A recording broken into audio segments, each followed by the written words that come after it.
Hi, you guys. I'm Virginia, and this is Living on the Verge, where I'm paying attention to real life, the fun parts, the messy parts, and what they're trying to teach me. And this is something a little different.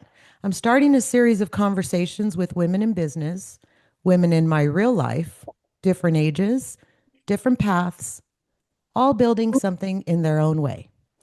And we're just talking about it, how they got here, why they chose this path, what surprised them, and what real life actually looks like behind it all. I've always been fascinated by entrepreneurs, and having been one myself in different seasons of life, I know there's always more to the story than what people see. So today, we're just getting into it, the why, the how, and what it really looks like now.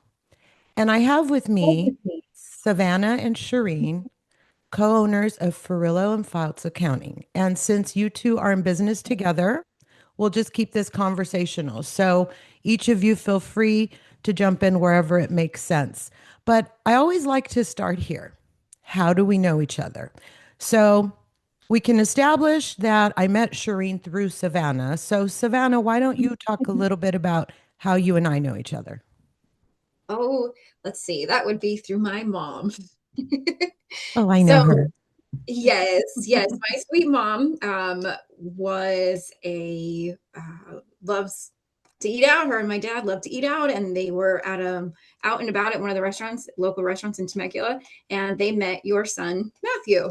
And through him, he introduced you to them, and that is kind of how the whole relationship got started. Yes, I met you at a Profit First class. Yes. And I thought one of the things that I thought was really cute was as soon as I walked in the room and kind of got settled, I was a fish out of water that day. And I remember feeling kind of overwhelmed and, out of place.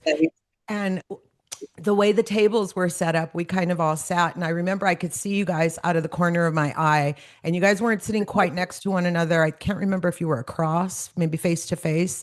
And Hmm. it was really cute because you guys were like high school girls. Like you guys were like giggling and sending little notes and writing little things. And I'm like, these girls are more than just here for this class. I knew Savannah because I mean, Savannah looks just like her mom. So I knew Savannah, but I didn't know your connection, Shareen. And I just thought by the end of the meeting, I was like, these girls are really fun. And you can tell that they're really close. And I had no idea that you had your own business on the side aside from everything I already knew. But that was my first take, and it was kind of a really cool place um to see your dynamic with one another. It was really neat. Yeah, So she's my best friend. yeah, Yeah. I can see that. So I want to start at the beginning, and I want to know, um, we'll start with Savannah. Savannah, tell me, where did you grow up? I've lived in Temecula my entire life. I love Temecula. So I've grown up here. I've seen it grow from under 10,000 people to what it is today, Holy which cow. is, 125,000 plus. Uh-huh. And our valley has grown. So I have grown up here. And what about you, Shireen? I live in Hemet and I lived here majority of my young life and adult life. I was born and I'm from Orange County, so I visit there very often, but my mom moved us here to this small town. And I met Savannah when I started working with Daniel, and we just got so close really quick. Tell me, ladies, what was life like for you guys? Little you guys. Life was fine, I guess. So my mom was a single mom. I have three sisters that my mom raised together along with one of my little cousins because my mom's mom passed away really young when she moved us out here. I'm the eldest of all of my sisters, and my mom met her forever person probably when I was 12 or 13, and Okay. he had a daughter. So then now my mom had essentially five daughters, her three daughters, our little girl cousin, and Holy moly, that's a lot of yes, girls. all girls. And Oh, let's see. Well, since I'm the oldest, I had to take on a lot of responsibility. So I helped my mom with my sisters a lot. And I probably started working at like 12. I remember Wow. started babysitting and cleaning houses for my mom's friends to earn money to go out and do things that I wanted to do that was beyond what we needed, right? Right. So, I think I would say I started working and earning money and trying to do things for myself at a very young age. And from that, it just made me obviously grow up quicker. Savannah, why don't you talk a little bit about your childhood and then where you are in the birth order? Well, I am also the oldest, Uh-huh. and I love being the oldest. Um, I'm not sure all my siblings like it, but I love being the oldest. And let's see. So my childhood, living in Temecula, I absolutely loved it. I was very involved in sports. I did soccer for a few seasons, and then I got into horseback riding very young. I was 9 when I started horseback riding. I remember getting lessons for Christmas that year. And that was probably the most expensive present anyone could have ever got, not knowing that, Amazing. that I would be into that for the next 12 years. And so I, like Shareen, started babysitting really young so that I could pay for horses because they are very expensive. And I did the hunter jumper circuit, and we did competitions, and it was so much fun. I can't say enough good things about my childhood. I loved it. But I've kind of been an entrepreneur all my life. My dad's an entrepreneur, and so I've seen that growing up. And so as soon as I was old enough, started babysitting and then giving horseback riding lessons. I gave summer camps to kids. We had property, so we had horses on the property, and I was able to, like I said, do summer camps for kids. And I always roped everyone else in, made my brother help. He would help run the summer camps and kind of told them what to do. So that was always fun. And my sister is much younger than me, and so she kind of always got to attend whatever activities we were doing. So, before we go any further, and since the series is focusing on women in business that are in different seasons of life, tell my audience what season of life you both are in right now. I'm in my 30s. Is that Okay. what you're talking about? That's what How I'm old are talking you? about, girl. Yes, so I am 36 and I'll be 37 in May. Oh, well, almost happy birthday. Thank you. Yes. Same month. Oh, wow. Wow. This was fate, you guys. And Yeah. the reason it matters to me is because I think it's curious to see when someone first thinks of entrepreneurship and then when they actually get into it and pursue it. And so I want to get into that a little bit. Tell me, who are you? Do you do today? I'm a wife, I'm a mom, I'm a homeschool mom, I'm a business partner, part employee. Um, there's so many different things. A volunteer. I love to volunteer at the school activities that we do. Our homeschool group has a lot of activities, so I love to volunteer and be very involved with that. Volunteer at church. I love to be really active in what my kids are interested in. I am 37 as well, so in our 30s. One of the things that I will add for people who may not know, you're both enrolled agents. And um, that means that you guys are licensed to work with the IRS directly, right? How is that different from a CPA or a tax preparer? And Shareen, I'll ask you to answer this. And then when you do, also tell us a little bit about who you are and what you're doing today. Okay, well, a EA is a federally authorized tax practitioner. It's a license that we hold to represent clients with the IRS for tax matters and tax law, if you will. We're not certified, and we're not attorneys. We just have a really high credential with the IRS to say that we understand taxes. Got it. The difference between an enrolled agent and let's say CPA is a certified, um, oh my gosh, you're gonna have to blank this out because I have to say it Public over. accountant. What? There's a joke to that too, by the way, that goes all the way back to the beginning, but I do is see a joke a in there certified somewhere. public accountant. They have a lot more schooling and they're able to do a lot more around accounting, not just taxes. They can do audits and they deal with financials. Yeah, they're more on the public side. So any type of large corporation like Walmart, Target, like that need certified financials for their shareholders, they do the audits and things like of that nature for them. Whereas we focus on the tax side and filing the tax returns.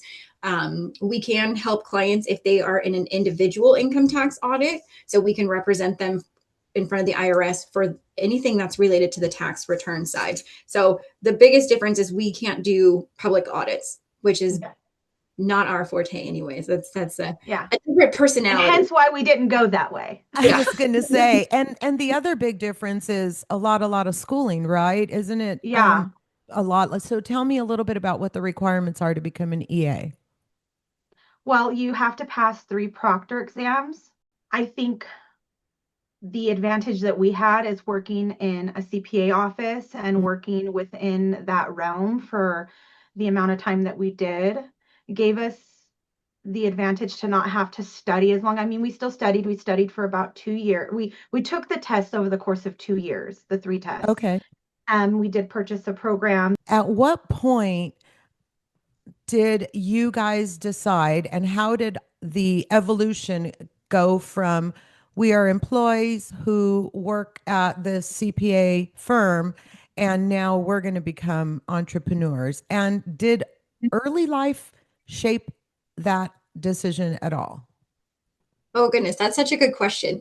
So I've worked with my dad since I was 18, and I've helped him build a CPA firm here locally. And, it got to the point where we had 16 employees, and it was probably a small to medium sized firm if you were to be comparing it to other national firms. And so it just got to be really, really busy and pretty overwhelming. It wasn't exactly what we had wanted when we first started, which was to have a really tight knit, close relationship with each client. And when you have the amount of clients that are needed to have 16 employees, you kind of lose that touch. Right. And so my dad had decided, he wanted to sell part of the firm, and he wanted to only keep on the clients that he could have a real personal relationship with, where he could really help them. He could show them how to save money in taxes and really be beneficial, because we'd kind of gotten away from that. And at that point, Shareen and I, loved that idea. We were going to stay on with him, and he only needed a small amount of clients to keep him going. And so we decided, we're going to start our own business at the same time. We could help service his clients and then grow our own firm at that point. We've been working together for quite a few years.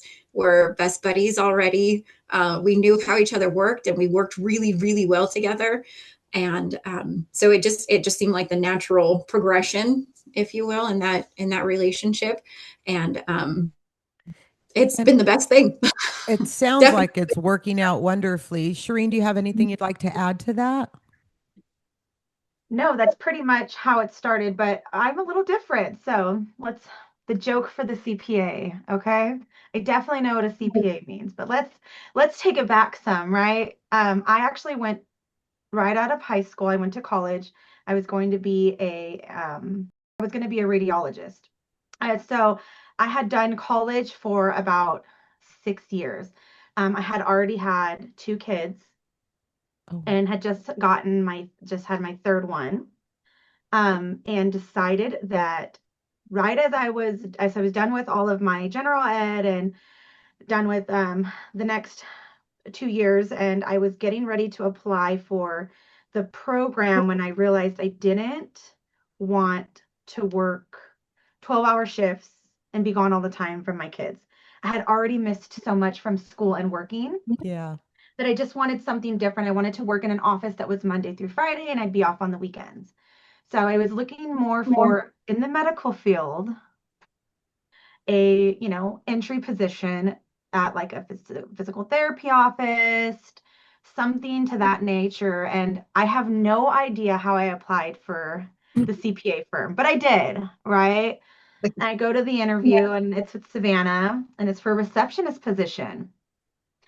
And they asked me if I knew. I walked in and I'm like, this is not a medical office. Yeah, where am I? Where am I? Like, what did I apply for? I don't even remember now, right? I was applying just for different jobs so I can see what additional skills I needed or what more school I needed. And I do the interview with her and they asked me if I knew what a CPA was. And I'm like, no. No. And I had already been doing my own taxes, by the way, right? Because I could use like an online, I had my husband and my kids. It was super Yeah. easy. We both worked, nothing crazy.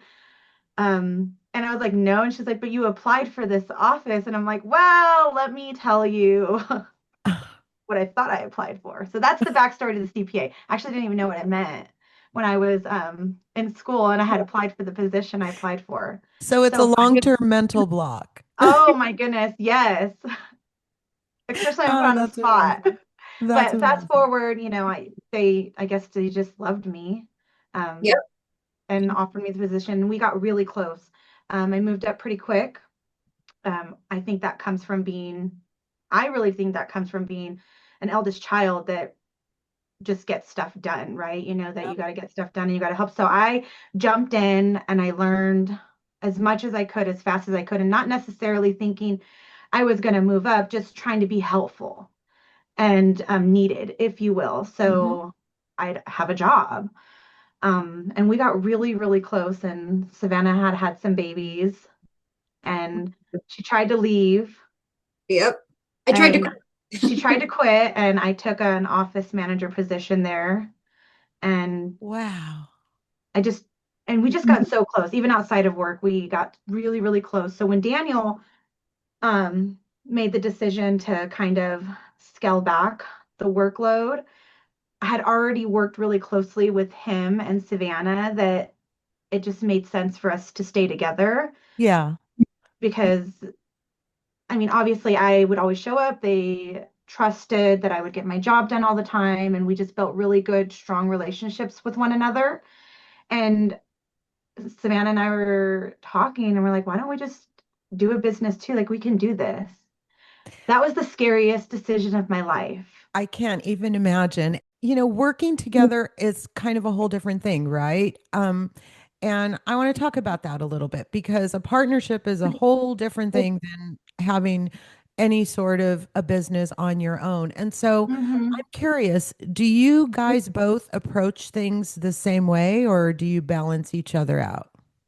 We balance each other out. We absolutely balance each other out. We both have we have a similar mindset on what we want. We have different strong features. That's what I And want I to love, get into. I yeah, want to I'm play very a little game. outgoing. Let's do a little quick fire. Okay. So in the business, who is the more fun one? Shareen. Okay. Who's the more creative one? Savannah, Who's the more organized one? Savannah. Savannah, Who's the risk taker? me. Well, I don't know. I don't that's think kind of, they're really risk takers. It could be I'm a risk argued that you taker. both took a big risk. Well, I mean, okay. yeah, Well, Just saying. very calculated risks, though. there you go. Indeed, that's what I always say. I take very measured risks. Okay, and last one, who's the dreamer? Oh, I'd say we both are. yeah. I think we both are. Okay, well, I think that that's kind of required, right, to succeed in Yeah. business, I think in general. And so, how would you guys say your partnership has changed over time? I think it just gets stronger and stronger. Yeah. I think that one thing that Shareen has taught me is to have better communication skills, just to refine those communication skills. Because anytime something comes up, we have to talk about it. Because if we don't, something could slip through the cracks, or one of us could, feel one way, and we need to make sure that everything is out in the open at all the time. Um, Yeah. from everything from making sure that we both are on the same page with how we want the business to run, to making sure that we both know all the new tax law updates and everything in between. Right. And So that's what I was thinking because it makes it, it definitely would change the fabric of the business if the communication struggled, right? right? And 100%. there would be holes that would not be able to be filled. Do you have anything you'd like to add to that, Shareen, before we move on? I would just say that I think the biggest thing that we have worked on, and not that we had a problem with it, was, yeah, the communication, just because the working dynamic changed, right? We were in office every day together with a bunch of people to, having our remote firm. And so we talk every day about work and about life, yep. right? We pretty much know everything about each other, which is a good thing, right? We want to know what our goals Most are, days. personal and business, mostly. And because we're best friends also, we probably share more than we should, but it's okay. That's what you do with your best friend, right? Well, Yep. there's an added incentive because you have a beautiful friendship to protect as well Yes. as your livelihood. And so Hmm. it raises the stakes significantly and it makes the relationship all that much more precious to preserve and Yes. to take Yep. care of. And so for me, what I've noticed is that most people, they don't just fall into business. And we've talked about this already a little bit today. It Hmm. usually comes from some incentive, right? For Shareen and I, it was at to some degree necessity, right? We Yeah. decided out of necessity. For others, it could be boredom or identity or money or maybe a strong passion. Savannah, what would you say was your why? Like what actually started this for you? My dad always pushed for that. He was always an entrepreneur, and I think I kind of grew up with that. Everything from, helping me start lemonade stands when we were younger. Before, I he heard would, about the lemonade stands. yeah, I mean, he would teach me basic accounting that I didn't even realize I was learning at that point. If he was going to front me the money to buy the lemonade and the cups, like I had to pay him back, and so I learned this is how much I have to make just to keep this going, and then anything above that would be my profit. And he was just always very encouraging of that. And so I think it was just kind of ingrained in me. Kind of Uh, legacy. Yeah. yeah. And then, I never really thought of, oh, I'm going to have a business or I'm going to do this. In high school, like I had said earlier, I was really big involved in horses and competing. And so that was kind of my own business at that point because I had to give horseback riding lessons to pay for my lessons. And I did summer camps so that I could pay for new saddles. And it just kind of worked that way. And then when I was 18, my dad needed a receptionist. And so I too started as a receptionist for his business. Isn't that And we just funny? got along.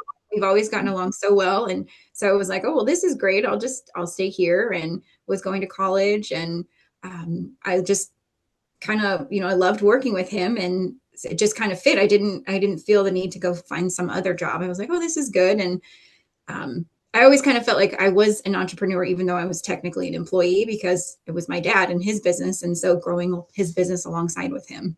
Right. You felt invested in the bigger plan. Yeah. Yeah. And that makes a lot of sense. I have to say on that note, why or whys, I have to say Daniel was an incredible mentor. So although I was his employee and any employee that he had, he was so encouraging for them to strive for more and want more and being the boss that helped you get there. We would always have conversations like he would with everybody, just saying, like, what are your goals? How do you want to accomplish them? How can I help you accomplish them? He was always encouraging everybody in the office to want more or to strive as high as they could, and that he would be there alongside them.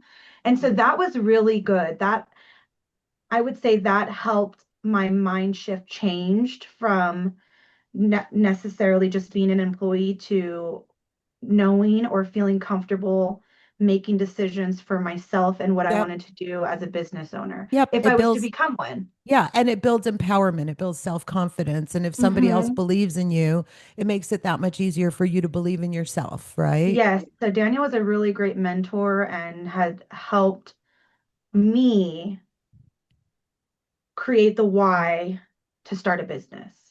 Wow. That's really special. That is really special. He's a neat guy and he has not just helped you. He's that guy that helps pretty much everyone he meets. And He did. that's just Yep. who he is as a human.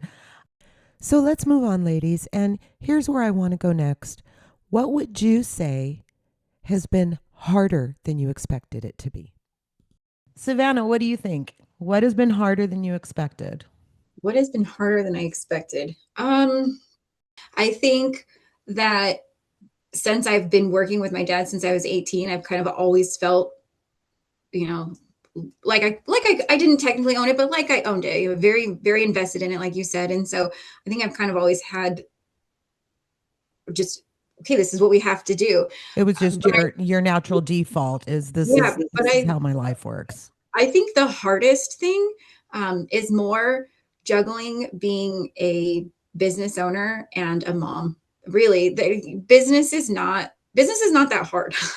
I think that it's really important being an entrepreneur, how you make people feel, and how how you interact, how you make people feel, and so that's not difficult. If you're a nice Not person, if I you're a don't think kind human. Yeah. yeah, if you're a kind, nice human, I don't think that's very difficult. What I think is more difficult is juggling being a mom and being a business owner. But I really feel that being in the industry that we are in, it's a great industry for moms, for working moms, because it is kind of seasonal. And so, my kids and Shareen's kids know that January through April 15th, you're not going to see a whole lot of us, but then the rest of the year we are we are there, and it allows us to work fewer hours so we can be more a part of their lives, and be there. So I think that that's probably the hardest part. Yeah, I might piggyback on Savannah's just because when you're a business owner, work doesn't necessarily stop. Right. You have to it constantly is in your mind to make sure that it runs efficiently and effectively. So when you're an employee, you can kind of clock out, go home, and work stops, right? Well, as a Absolutely. business owner, that doesn't happen. But you still have to be mindful that for our situation, we're married, we have children, and most business owners, right? They have a life outside of work, and Correct. being able to create a line at some point so you're still present for your family has been the hardest for us, at least for me as well. Yeah, Just I get that. I remember, running my business and I took the day off and I had worked, I don't know, 17 consecutive days or some ridiculous number. And I took the day off and I was like, I'm going to Disneyland with my grandson and that's what I'm doing today. And nobody can stop me. And I'm the boss of me. And I got there and I was in the very first line and the phone rang and everything blew up back at the office. And I ended up spending probably 2 hours standing outside of the lines waiting for everybody to have fun at Disneyland because I was trying to put out fires. And I mhm. remember thinking, this is the part about business ownership that nobody tells you about. I'm Yeah. supposed to be on Pirates right now, and it's one of those things that just never stops, to your point. Mhm. I want to share with the audience what a day in the life looks like. So let's take peak tax season. What does a day in the life look like? Well, I think it's different for both of us. So Yeah. you just want like our schedule, right? Like Yeah, what, what do you do? You wake up, we brush our teeth. What do we do? yeah, so I get up at about 4:45 Oh, and I go to the gym. Because that is the only time I have. So I need to have some mental clarity for myself. And, we're sitting at a desk all day. And so, you still have to take care of yourself. So I go to the gym and I'm home and showered and ready to get going by 6:30. I try to review emails and do a few things before I get kids up at 7:15. Kids up, kids ready. We've got some homeschool programs that we go to, so take them there, drop them off, get back and on the computer by 8:45. And at that point, it is just hit the road and go. Get as many returns done, client appointments, whatever it is, taken care of until you've got to pick them up from, their different activities at 3, come back home, get whatever additional schoolwork needs to be done. After school activities, we've got Krav Maga or Jiu-Jitsu, and take them there. I feel very blessed to have a vehicle that has Wi-Fi in it. And so when they're there, I sit in my car and continue working because Holy I'm able cow. to. With new technology, it's awesome. So I get that done. You have to sneak it in wherever you can. Yeah.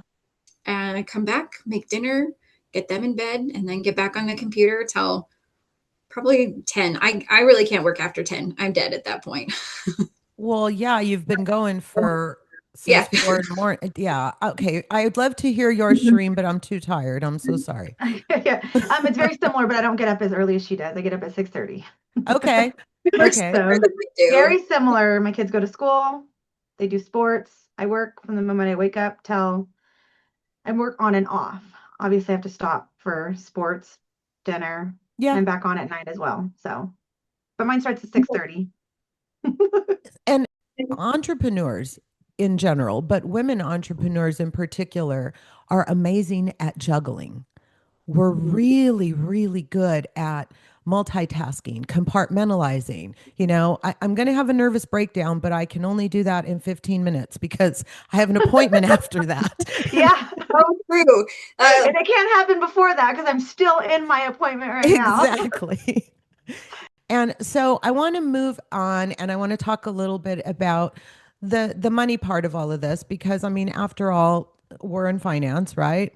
Hmm. So I want to ask, what is the biggest mistake you see people make with their money?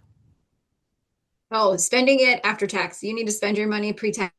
You need to be a business owner, spend your money pre-tax so that you're not wasting it on taxes afterwards.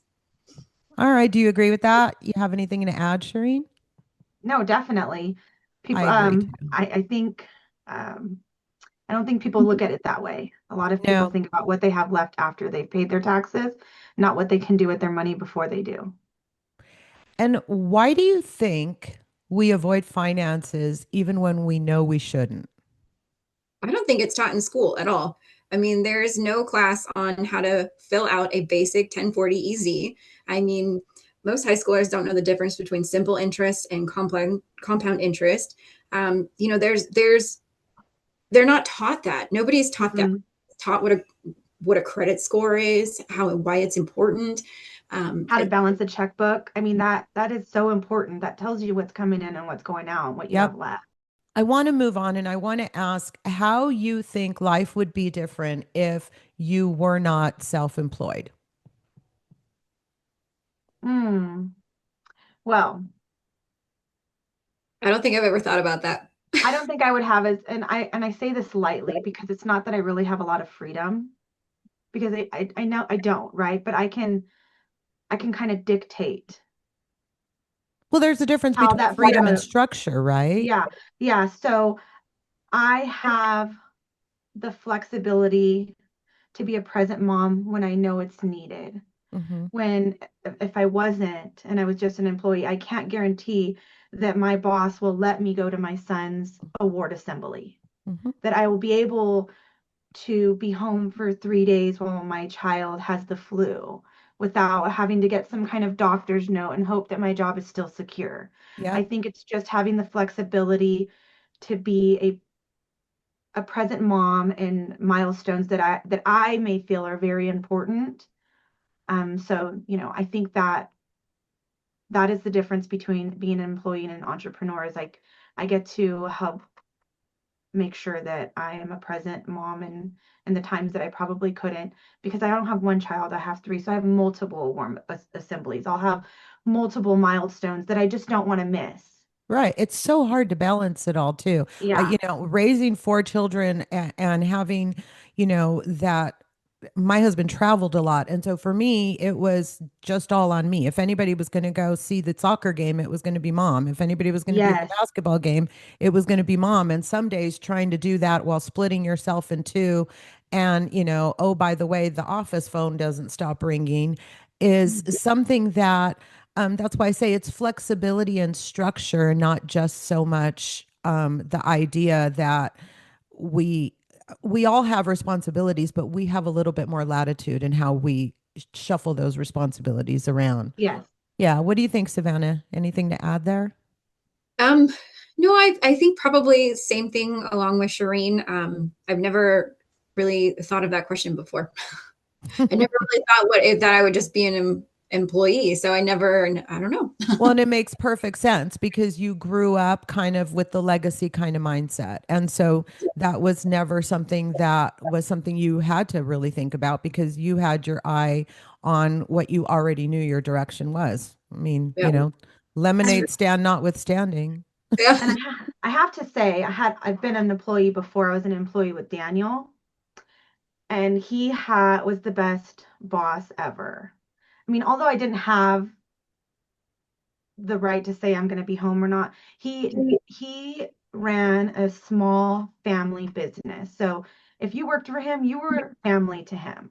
So if my kid was sick, no doubt about it. Like, I'll see you when your kid's better. He never questioned us being present for our children when we felt it was important. Like, it was always like, okay, well, we'll take care of it. Like, be with your family. You were blessed, girl, And because I I was worked in so corporate blessed. life and that was No. not And the norm. I had worked at other jobs and I would have never, yes, he is seriously a blessing from the Lord to me because I never had that at any of my other jobs while I was in school. All right, guys, we're getting ready to wrap up. So before we do, I just want to kind of pivot and ask, what do you ladies do for fun outside of all of this? Oh my gosh. Well, outside of work, I think the fun is watching our kids do sports and activities and hanging with family, um, Mhm. volunteering at church. Um, So you you know, you've built your responsibilities into your fun zone. yeah, Yeah, yeah. a date night here and there. There's not I much time for much else, right? no, Oh, no. My fun is my family and church. Like, I go to church and I spend time with my kids and my cousins and I'm her only friend outside of her family.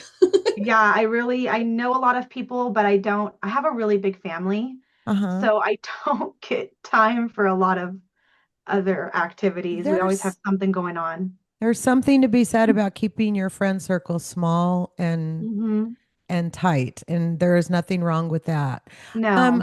I want to know, Savannah, I'll start with you. What would you say to your younger self?